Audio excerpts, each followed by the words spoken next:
ವಿದ್ಯಾರ್ಥಿಗಳು ಈ ಗಣಿತಗಳನ್ನು ಹೆಂಗೆ ಮಾಡಬೇಕು ಅನ್ನೋದು ತೋರಿಸ್ತಂದ ನಾನು ಒಂದು ಸ್ವಲ್ಪ ಲಕ್ಷ ಕೊಟ್ಟು ನೋಡ್ರಿ. ಇಂಥ ಗಣಿತಗಳನ್ನು ರಿವಿಷನ್ ಮಾಡ್ರಿ ಹೆಚ್ಚು.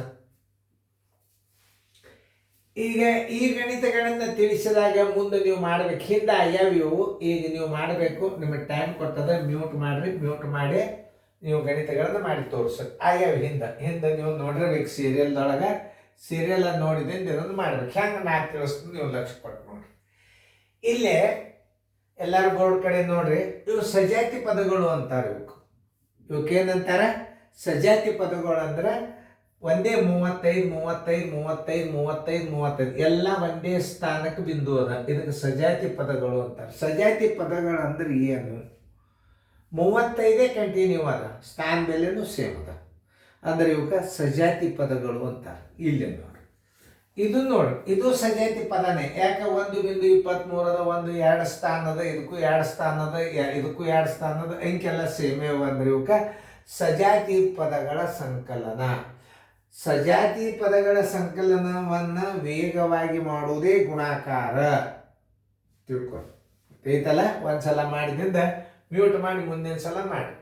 ಇಲ್ಲಿ ನೋಡಿ, ಇಲ್ಲಿ ಸಜಾತಿ 1.251, 1.251, 1.251 ಸೇಮ್ ಅದ.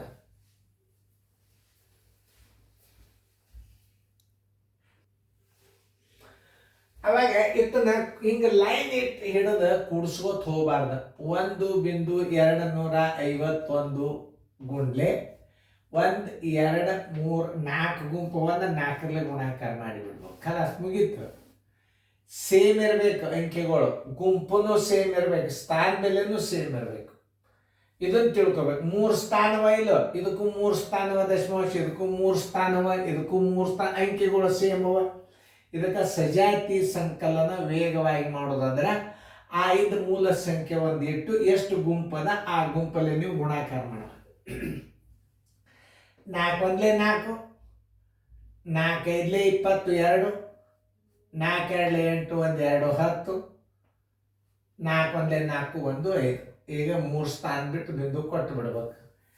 5.004 ಇಷ್ಟು ಉತ್ತರ ಬಂದಿತ್ತಂದ್ರೆ ರೈಟ್ ಹಾಕ್ರಿ.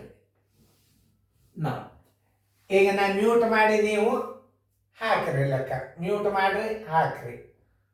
ಮ್ಯೂಟ್ ಮಾಡಿ ಬಿಡಿಸ್ಬೇಕು. ಈಗ ನಾವೊಂದು ತೋರಿಸಿನಿ. ಈಗ ಮ್ಯೂಟ್ ಮಾಡಿ ನೀವು ಬಿಡಿಸಿರ್ಬೇಕು ಗಣಿತಗಳನ್ನ. ವಿಡಿಯೋ ಆನ್ ಮಾಡಿ ಬಿಡಿಸೋದಾಗಿತ್ತಂದ್ರೆ ನಾ ಈಗ ಮತ್ತೆ ತಿಳಿಸ್ತೀನಿ ನಾವು. ನೀವು ಅದಕ್ಕೆ ಮ್ಯೂಟ್ ಮಾಡ್ಲಿಕ್ಕೆ ನಾನು ಟೈಮ್ ಕೊಟ್ಟರು. 123 ಎಷ್ಟು ಗುಂಪು? 1 2 3 4. 4ರಲ್ಲಿ ಗುಣಾಕಾರ ಮಾಡ್ರಿ. ನೋಡಿ, 23 4 92, 4 1 4, 2 ಸ್ಥಾನ ಬಿಟ್ಟು ಬಿಂದು ಕೊಡ್ರಿ. ಉತ್ತರ 4.92 ಬಂದಿತ್ತಂದ್ರೆ ರೈಟ್ ಹಾಕ್ರಿ.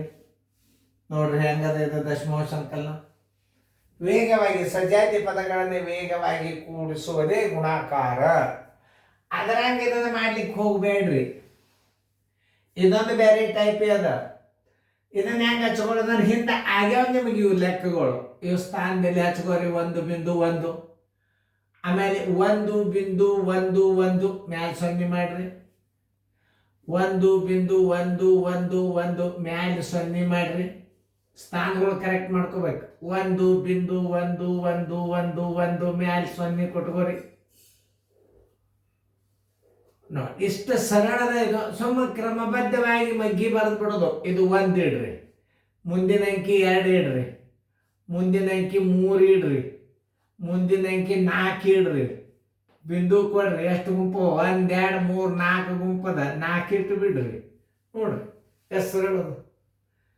ನೋಡ್ರಿ ಹೆಂಗೆ ಈಸಿ ಟ್ರಿಕ್ಸ್ ಇರ್ತಾವ ಗಣಿತಗಳು. ನೋಡ್ರಿ ಇಂಥವು ಬಂದ್ರೆ ಮುಂದೆ ನೀವು ಮಾಡ್ಬೇಕು. ಮತ್ತೆ ಬೇಡ, ಮತ್ತೆ ರೀಪ್ಲೇ ಮಾಡ್ರಿ ನೀವು ವಿಡಿಯೋ. ಭಾಳ ಅಭ್ಯಾಸ ನಿಮಗೆ ಹೆಲ್ಪ್ ಆಗ್ತದೆ ಇದು ವಿಡಿಯೋದಿಂದ. ಸರ್ ತಿಳಿಸ್ಯಾರಪ್ಪ, ಇನ್ನೊಂದ್ಸಲ ಹೊಳ್ಳಿ ಮಾಡು ಅಂತ ಮನ್ಯಾಗ ಕೇಳಿದ್ರೆ ನಿಮ್ಗೆ ಮಾಡ್ಲಿಕ್ಕೆ ಬರ್ತದ. ಇದನ್ನ ಹೆಂಗೆ ಹಚ್ತೀರಿ ನೋಡ್ರಿ. 3.5 ಸೇಮ್ ಅದ ಇಲ್ಲೋ ನೋಡ್ರಿ. ಸೇಮ್ ಇತ್ತು ಅಂದ್ರೆ ಎಷ್ಟು ಗುಂಪು? 1 2 3 4 5. ಇದು ನೋಡ್ರಿ, 5ರಲ್ಲಿ ಗುಣಾಕಾರ ಮಾಡ್ರಿ. 5 5 25, ಕೈಲ ಬಂತು 2, ಹೊರಗಿಡ್ರಿ 2, 5 3 15, 1 2 17, 1 ಸ್ಥಾನ ಬಿಟ್ಟು ಬಿಂದು ಇಡ್ರಿ. ಉತ್ತರ ಸಂಖ್ಯೆ 17.5 ಬಂದಿತ್ತಂದ್ರೆ ರೈಟ್ ಹಾಕ್ರಿ. ನಾನು ನಿಮಗೆ ವ್ಯವಕಲ್ ಲೆಕ್ಕ ಕಲಿಸಿದ್ದೆ, ಅವು ಬರ್ತಾವೆ ಈಗ ಮುಂದೆ. ವ್ಯವಕಲ್ ಬಿಟ್ಟ ಸ್ಥಳ ಚೌಕದಲ್ಲಿ ಬಿಟ್ಟ ಪದವನ್ನು ತುಂಬುದು ಬರ್ತದೆ, ಅದನ್ನು ನೀವು ಮಾಡಬೇಕು. ಯಾಕಂದ್ರೆ ಅದು ನೀವು ಹಿಂದೆ ಎಷ್ಟು ನೆನ್ಪಿಟ್ಕೊಂಡಿರಿ ಅನ್ನೋದು ರಿವಿಷನ್ ಹಾಕೋತ ಹೋಗ್ತದೆ ಅಭ್ಯಾಸ. ಇದು ಹಿಂದೆ ನಾವು ತಿಳಿಸಿದೀವಿ, ಆ ಗಣಿತ ಪ್ರಕಾರ ನೀವು ಮಾಡ್ರಿ ಅಂತ ಹೇಳ್ತೀವಿ, ನೀವು ಮಾಡಿರಬೇಕು. ಇಷ್ಟು ಉತ್ತರ ಬಂದಿತ್ತ ಕರೆಕ್ಟ್ ಹಾಕೋರಿ. ಇದರ ಉತ್ತರ ನೀವು 4 ಬಿಂದು ಈ ಚೌಕದಾಗ ಹಾಕಿದ ಉತ್ತರ ಬರ್ತಂದ್ರೆ ಪಾಲಕರ ಸಹಿ ಹಾಕ್ರಿ ಅವಕ್ಕೆ. ನೋಡಿ, ಇದು ಕರೆಕ್ಟ್ ಮಾಡಿದ್ದಂದ್ರೆ ನಿಮ್ಮ ಹುಡುಗ ಈ ಚೌಕದಾಗಿನ ಉತ್ತರ ಬಂದಿತ್ತಂದ್ರೆ ರೈಟ್ ಹಾಕಿ ಬಿಡ್ರಿ. ನೋಡ್ರಿ ಹೆಂಗೆ ಸಾಲು ಚಾಲು ಆಗ್ತದೆ. ಮನ್ಯಾಗ ಕೂತ್ಕೊಂಡು ನೀವು ಕಲ್ತು ಹುಡುಗರನ್ನ ತಯಾರು ಮಾಡಿ ಫಸ್ಟ್ ಕ್ಲಾಸ್ ಹುಡುಗರಿಗೆಲ್ಲ ಚಲೋ ಮನ್ಯಾಗ ಅನೌನ್ಸಿಸ್ತಂಗೆ ಹಾಲಾಗಿಲ್ಲ ಅದು ಹಾಕಿ ಚಂದಂಗೆ ಊಟಕ್ಕೆ ಹಾಕಿ ಒಬ್ರು ಯಾರ ಮನೆಯವ್ರೊಬ್ರು ಟೀಚರ್ ಆಗಿ ಬಿಡ್ರಿ, ಮುಗಿದು ಹೋಗ್ಕೊ. ಒಬ್ರು ಟೀಚರ್ ಆಗಿರ್ಬೇಕು ವಿಡಿಯೋ ಕ್ಲಾಸಿಗೆ, ಒಬ್ರು ಮನೆಯವ್ರು ಟೀಚರ್ ಆಗಿರಿ. ನೋಡ್ರಿ, ನೀವು ಟೀಚರ್ ಪೋಸ್ಟ್ ಆಗಿಬಿಡ್ತದೆ ನೀವು ಕಲಿಯೋದ್ರಿಂದ. ನೀವು ಪಾಲಕರು ಪೇರೆಂಟ್ಸ್ ಇನ್ನೂ ಸಣ್ಣವರಿದ್ರು, TCH ಆಗಿತ್ತು, D.Ed ಆಗಿತ್ತು ಅಂದ್ರೆ ಈ ಗಣಿತನ ಕಲಿತು ಟೀಚರ್ ಪೋಸ್ಟ್ ಆದದ್ದು ನಮ್ಮ ಶಾಲೆಯೊಳಗೆ ಎಷ್ಟು ಮಂದಿ ಇದ್ದಾರೆ? ಒಂದು ಮಿನಿಮಮ್ ಏನೆಲ್ಲ 5 ರಿಂದ 6 ಮಂದಿ ಟೀಚರ್ ಗೌರ್ಮೆಂಟ್ ಜಾಬ್ ಆಗ್ಯಾರ ನನ್ನಲ್ಲಿ ಡ್ಯೂಟಿ ಮಾಡಿದವ್ರು. ಹೋಗಿ ಕೇಳ್ಕೊರಿ, ನೀವು ಆಗ್ತೀರಿ. TCH ಆಗಿತ್ತು ಅಂತಂದ್ರೆ, D.Ed ಆಗಿತ್ತಂದ್ರೆ ಆರ್ಟ್ಸ್ದವ್ರಿಗೇನು ಬರಬಾರ್ದಂತ ಏನು ನಿಮ್ಮ ಮೇಲೆ ಎಲ್ಲರಿಗೂ ಬರ್ತದೆ ಗಣಿತ. ಟೀಚರ್ಗಳು ಟ್ರೈನಿಂಗ್ ತೊಗೊಂಡು ನಿಮ್ಮ ಹುಡುಗರು ತಯಾರು ಮಾಡಿ ನೀವು ಶಾಣ್ಯರಾಗಿ ಸಿಲೆಕ್ಟ್ ಆಗಿ ಟೀಚರ್ ಪೋಸ್ಟ್ ಆಗ್ತದೆ.